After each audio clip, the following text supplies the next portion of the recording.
Olá, meu nome é Alberto, seja muito bem-vindo e bem-vindo ao canal da Eficiente. No episódio de hoje, eu quero mostrar para você um exemplo prático do processo de entendimento de um código legado. Imagina que você acabou de chegar numa empresa nova que tem um código legado consideravelmente complexo e você agora precisa entender desse código legado para começar a fazer as suas atividades no seu dia a dia, beleza? Então, como é que vai ser aqui o vídeo?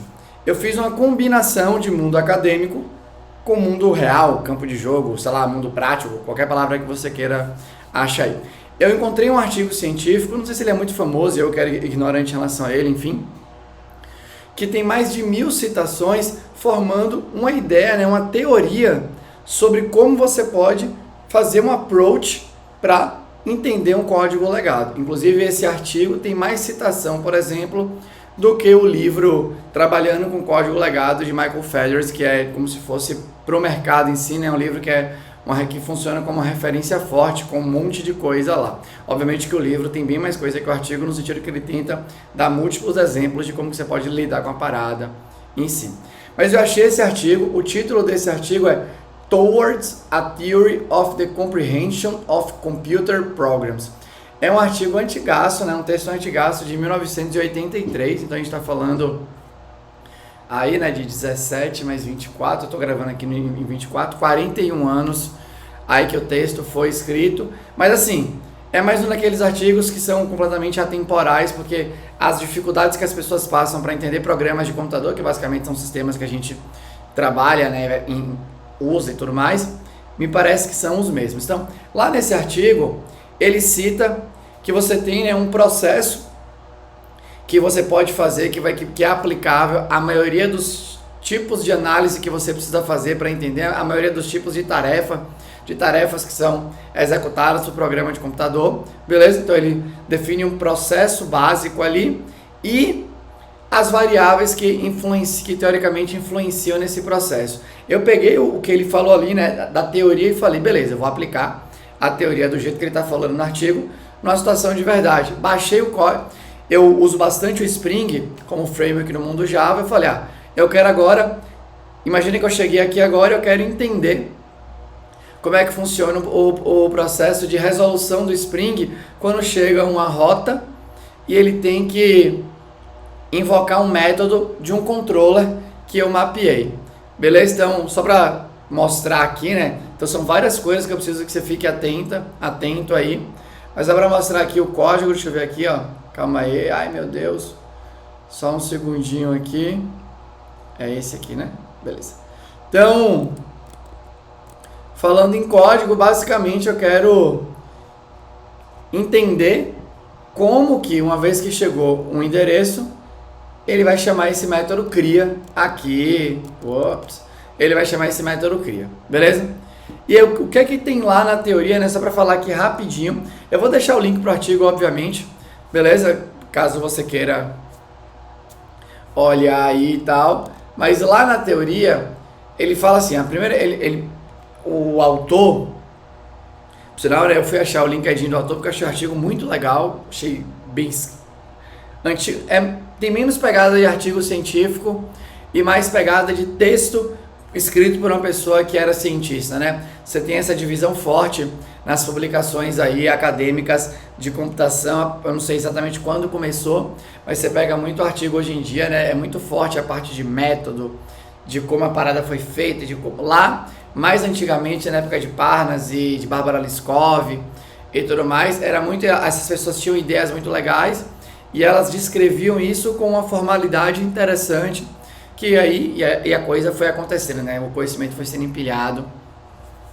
e tudo mais. Então, lá no artigo, o cara, né, o nome do autor, né, cadê aqui? Reuven Brooks. Se você for olhar aí no LinkedIn, já é um senhor e tudo mais.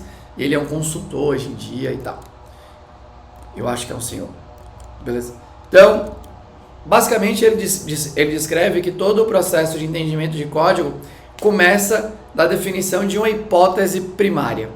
Então, você consegue fazer, a depender do quanto você já conhece da tecnologia e do domínio, você já pode fazer uma hipótese sem nem ver o código.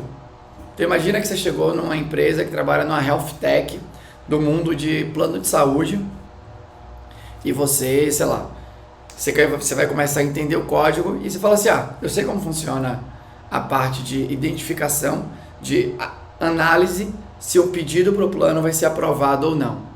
Então a minha hipótese é que aqui no código tem determinada estrutura de código que implementa esse processo de decisão. É engraçado que o exemplo dele é muito com do texto de Reuven Brooks, é muito com matrizes e algoritmos de ordenação e tal, por isso que eu achei legal aplicar a parada no exemplo do dia a dia, né? Então eu vou mostrar aqui no código do Spring. Então você vai partir de uma hipótese. Você só não vai conseguir criar uma hipótese inicial se você realmente não souber nada de NECA, de Catibiriba, de nada. O que ele coloca no artigo como sendo uma coisa meio excepcional e tal, né? Eu diria que, bom, talvez não seja tão excepcional quando ele achava que era, dada a variedade de aplicações e domínios e tudo mais que a gente encontra aí, né? Mas você que está aí vendo o vídeo, talvez você vai ser a melhor pessoa para dar feedback sobre isso. Uma vez que você define a hipótese, você vai partir agora para o processo de verificação. Ou seja, você quer achar dicas dentro do código que corroborem a sua hipótese ou que eventualmente vão refutar a hipótese que você definiu. De vez em quando no seu processo de verificação ele fala que você vai ter as derivações da hipótese. Então você começou com a parada com a granularidade um pouco mais grossa e você olhando as dicas do código você fala, caramba, não, calma aí, eu vou agora pegar uma parte disso para olhar, né? Então você vai derivando, vai refinando essa sua hipótese e tudo mais, essa é a segunda parte. E a terceira parte do processo é o que ele chama de binding. Então você tem, né, a definição da hipótese, o verification process e o binding. O bind é você querer pegar a prova cabal.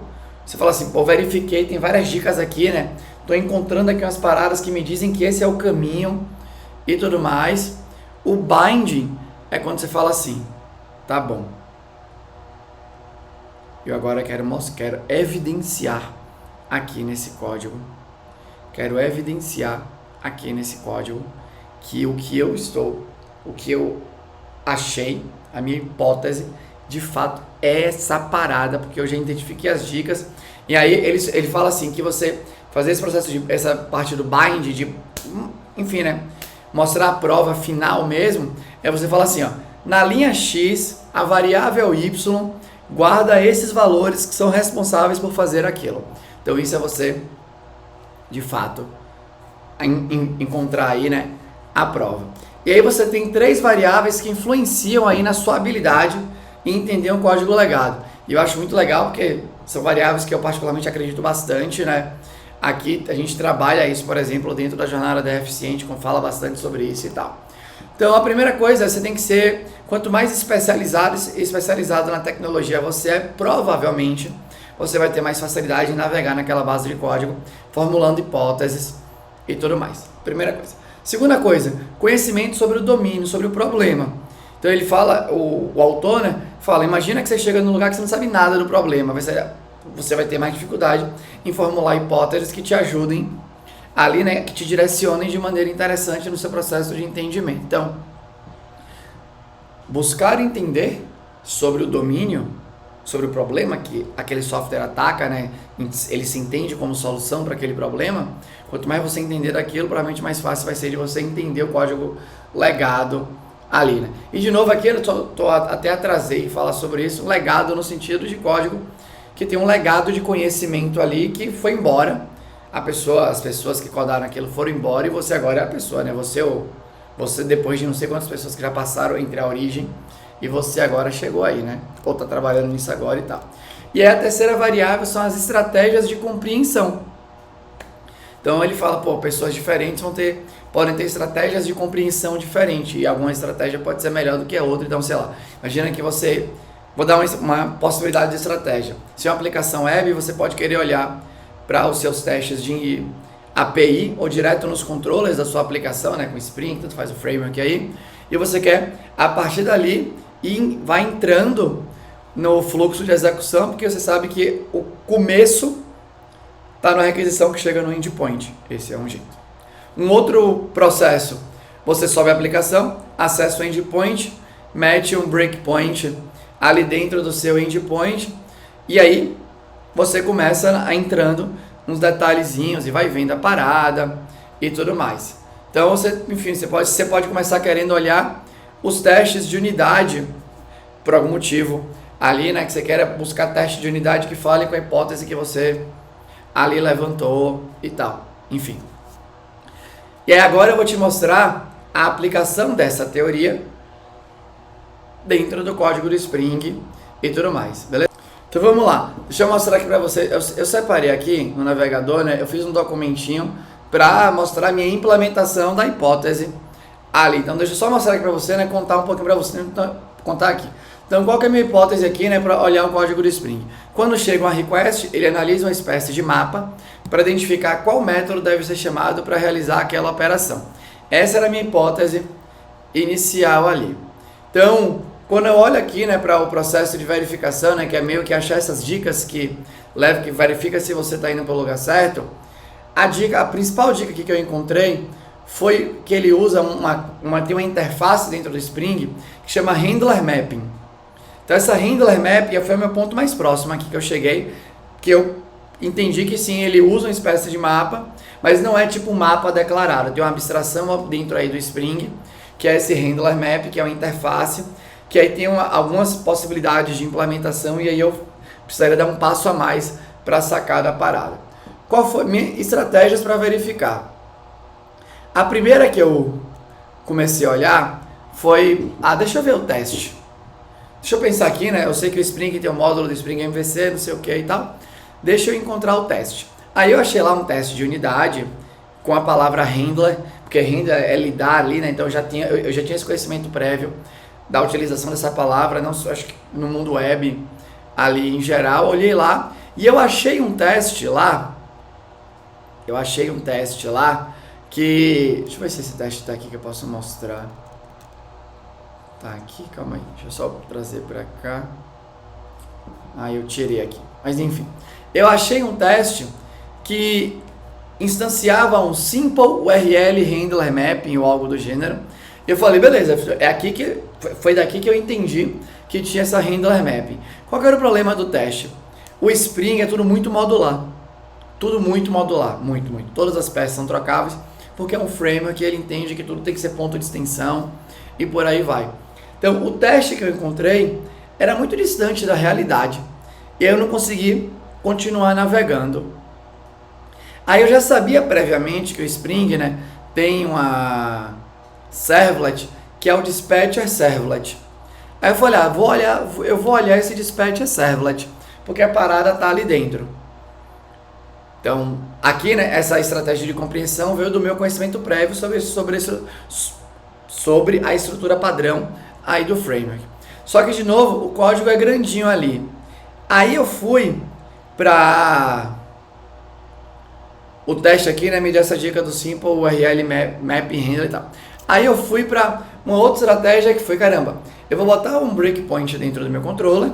Quando eu executar a requisição, ele vai parar aqui e eu vou olhar, né, os elementos anteriores ali da pilha de execução e vou navegando.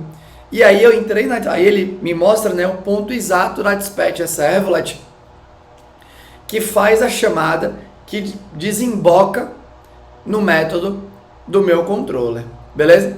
E aqui, né, só para mostrar aqui, eu fiz aqui o processo, que na linha 1089 da classe Dispatcher Servlet, ele chama o método handle do handler adapter, que é construído a partir de um mapped handler. E para achar esse mapped handler, é utilizado o método getHandler, que itera por uma lista de handler mapping. E aí, eu sei não, né? Que eu não consegui evidenciar, não consegui fazer o bind, que é essa ligação.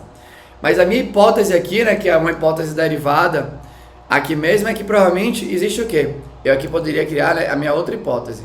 Agora, que é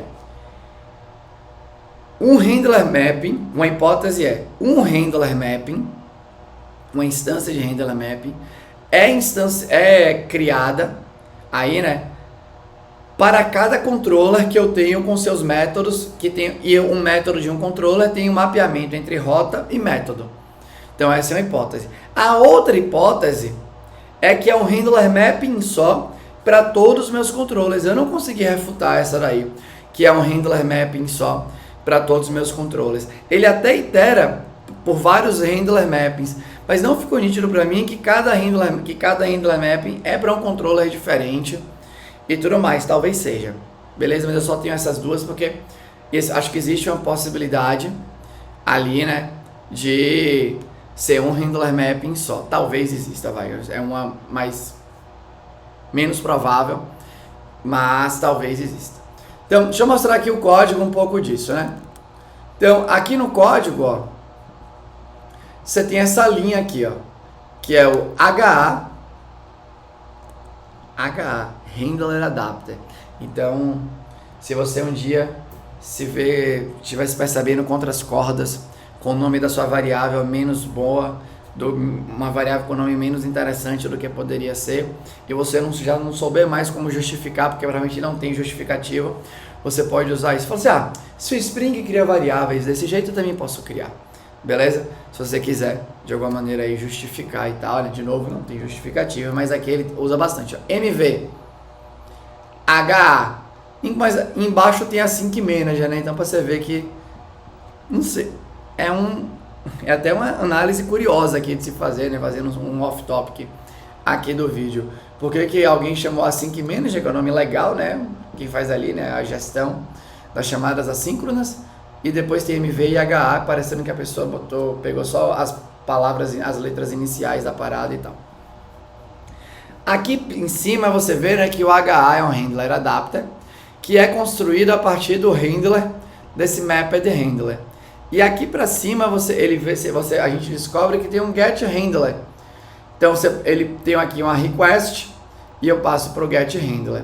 No Get Handler, ele navega aqui, ó, pelos Handler Mappings. Então aqui você tem essa interface Handler Mappings, Interface to be implemented by objects that define a mapping between request e Handler Object. Então um Handler Object não necessariamente é um controller aqui, né? Então ele fala aqui, ó, que this class can be implemented by application developers, although this is not necessary, blá blá, ele começa a explicar aqui a parada, enfim. Então você vem aqui, ó, ele faz aqui e ele chama o método getHandler, que retorna uma handler execution chain. Se for diferente de nulo, aí ele retorna um handler aqui. Então aqui, foi até aqui que eu cheguei. Então o meu mapa é isso daqui. Entra uma request, ele chama o getHandler para um handler mapping. Se retornou uma chain, quer dizer que lida com aquela request. Se não retornou, ele não lida com aquela request. Aqui, ops, tá aqui, né? Para cima aqui a parada, deixa eu ir aqui na linha 1068 para voltar. Tô aqui, 1072 na verdade, né? Desculpa, eu quero corrigir lá. Então ele vem aqui, ó, vai fazer cadê o get handler aqui? Se o handler não foi achado, ele retorna aqui, ó, not ou no handler found e tudo mais. Lembrando aqui, né, um detalhe aqui, depois vale olhar esse código pelo olhar da evolução da linguagem e como o Spring vai lidando com as novas características, tá? Aqui ele não alterou esse código, apesar do código do Spring já ser buildado por Java 17, se eu não me engano. Tá aqui, né, não utiliza, por exemplo, o optional, beleza? E tem esse código aqui que é um código muito legal. Eu separei esse trecho aqui, ó. Esse trecho aqui, basicamente. Separei esse trecho para falar de um outro vídeo. Beleza? Eu não vou deixar agora, vai ficar como spoiler. Vai ficar como curiosidade. Aí, né, mas tem uma coisa que eu particularmente acho que é uma dívida técnica grande e que em códigos corporativos ela se acumula de tal maneira que a parada vai ficando muito tensa. Aqui, e isso se apresenta aqui nessa linha, eu separei esse trecho de código para comentar em outro vídeo. Mas esse foi o meu processo, né? Então eu peguei um artigo científico. Por que eu fiz isso, gente? Né? Você que está me vendo aqui.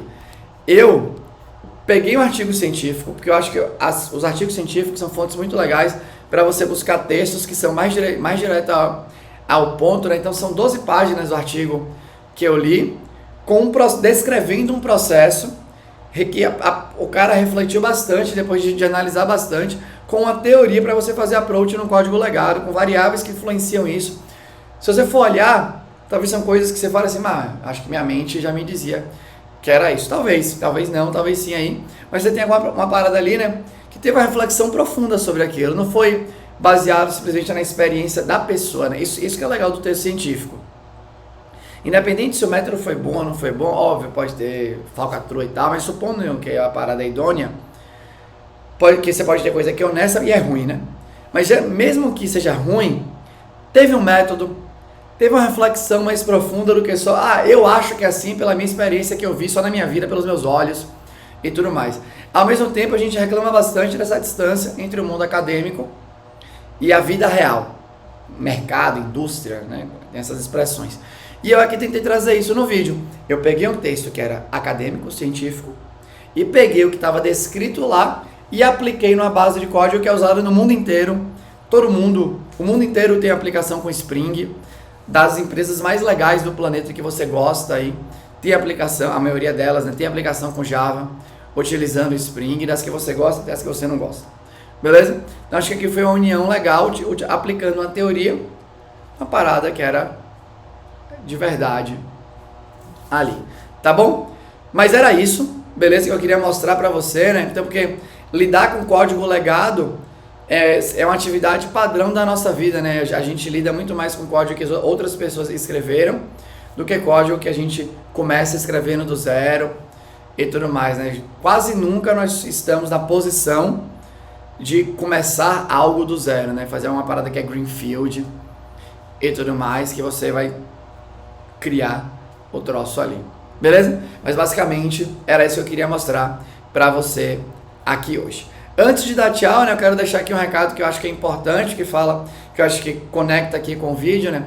Se você tá numa posição que você já é uma pessoa programadora, desenvolvedora, e você quer ter mais habilidade em lidar com código legado, em evoluir código legado, testar código legado, e por aí vai, né? Quer ficar cada vez mais expert em desenvolvimento de software, conseguir entregar código de qualidade em produção, eu te convido aí a conhecer o nosso treinamento, que é a Jornada Dev Eficiente, onde eu e Maurício Anish passamos para você tudo que a gente entende que é legal, com bastante prática, com bastante teoria interessante, para que você consiga dar esse up, dar esse pulo, né?